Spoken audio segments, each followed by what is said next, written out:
Hello, KWA. Today we'll be talking about NWEA proctoring. Quick logistics, third and fourth graders will be taking the NWEA during their in-person testing weeks on their Chromebooks. This will take place on Thursday and Friday of their designated weeks. So this week for third grade, next week for fourth. Accessing the site is super easy. Scholars will go to their kiosk at the bottom left-hand corner, just like they did for map testing, and they'll click NWEA. These three slides represent what scholars will see during their login process. The session name is already created. The sessions are made by ops already. When you log in, you'll see the password changes every time for kiddos, but all of that will be taken care of by ops beforehand. These are the student screens. Down here at the bottom, you'll see the staff screen. So when teachers are proctoring, this is what you'll see. You'll see the session name that again is already made. The password will pop up once you log in, and then you have the opportunity to confirm scholars to get them logged in so they can begin the assessment. The assignments for third and fourth grade are growth reading and growth math, grades 2 through 5. Confirming scholars pretty much just means you're giving them access to start the assessment. You can confirm scholars in different groups. They don't all have to begin at the same time. It's important that you use the other person in the room to help you do this. So they may stand at the computer confirming scholars on your computer while you're helping scholars physically log in. The most important thing to take away from this slide is that there are lots of ways to troubleshoot any issue that pops up. So for example, maybe a scholar looks like they're confirmed, but they're not really. You can go ahead and change that action to do not confirm. A scholar may be testing and you need to suspend that test for a certain amount of time. You can click on suspend next to their name and then test them again. If a scholar is having trouble with a specific question, it's easy to pause and then resume, and then the scholar can go back in and skip that glitchy question. These three actions are very useful depending on what you need. So for example, a scholar may need to leave to take their inhaler during their reading or math portion of the assessment. They can do that from your computer.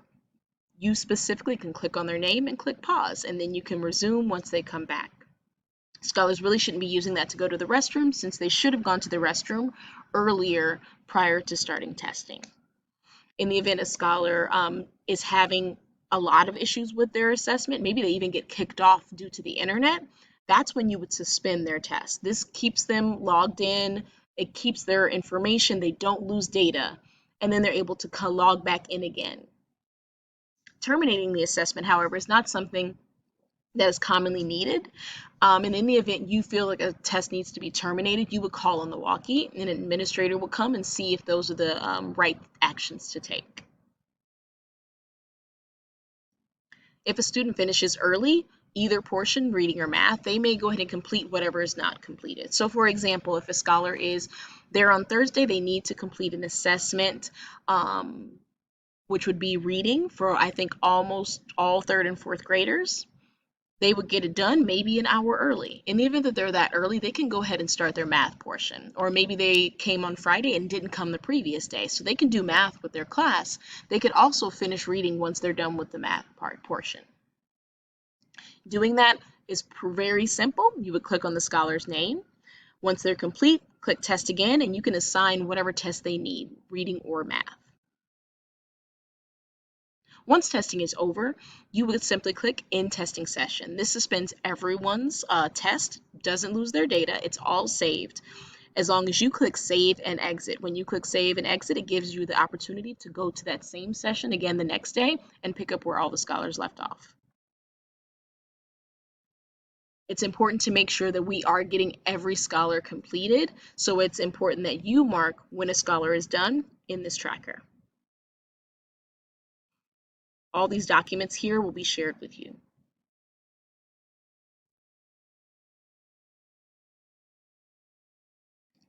When a scholar is finished with reading or math, you will simply mark them complete. Not if they started it, if they are completely done with it.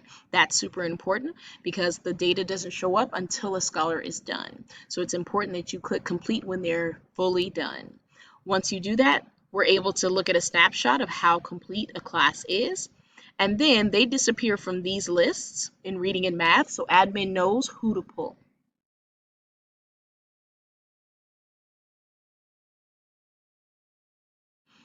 We're going to quickly preview a document that's going to give you pretty much everything you would ever need to know about giving the NWEA assessment.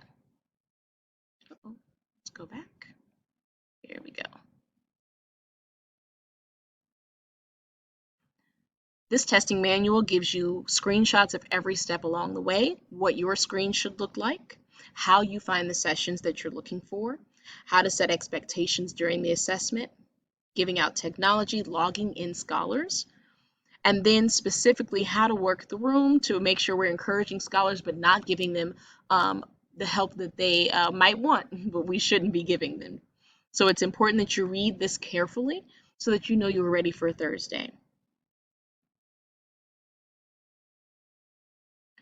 Before Thursday, you also need to make sure that you log in. If you find I can't remember my username or password, you'll click on Forgot Username and or Password. You'll be connected to your email account, and you'll be able to find your testing sessions from there. The next step after that is making sure you preview NWEA with scholars. The reason we're asking you to preview a little bit of the NWEA with scholars is because there are some stark differences between the MAP assessment and NWEA.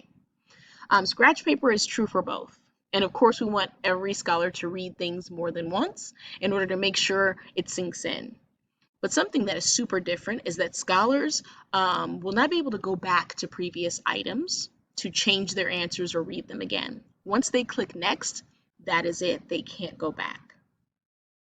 So again, it's important to encourage scholars to take their time. And then something that's also different is that with the NWEA, every scholar is taking an individualized assessment. The test is responding to how well they're doing.